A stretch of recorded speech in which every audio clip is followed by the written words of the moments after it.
Hey everybody, how's it going? What I wanted to talk about today is enigma that has been plaguing modern comics discourse for some time now. Why the hell is manga doing so well, while at the same time Western comics flounder? What is it about manga that makes it so much more appealing to a younger audience? Both of these questions and more shall soon be answered. Or at least, I will try to. The first order of business will be to establish a difference between Western comics and their manga counterparts. I realize I'm mostly preaching to the choir here, but I figure it's good to define these kind of things so that we can have good boundaries to work within. Starting off with the one we are most familiar with, Western comics.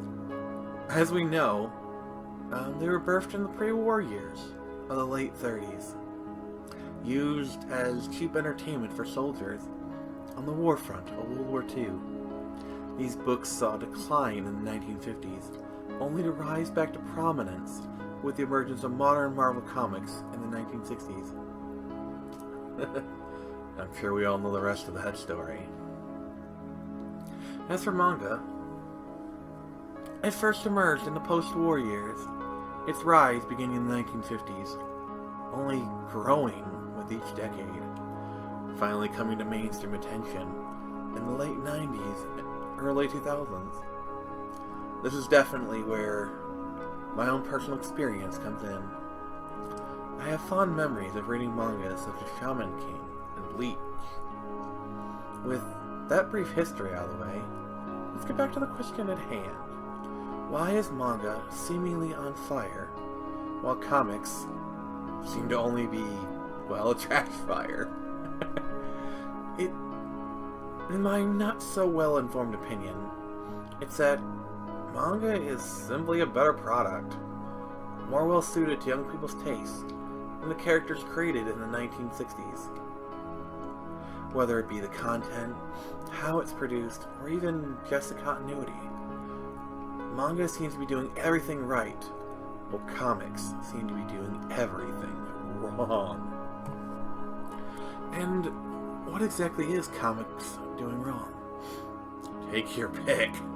Not listening to their audience, being more concerned with delivering a political message than a good story, or just having flat, boring characters. Now, there are some who will say comics is doing just fine.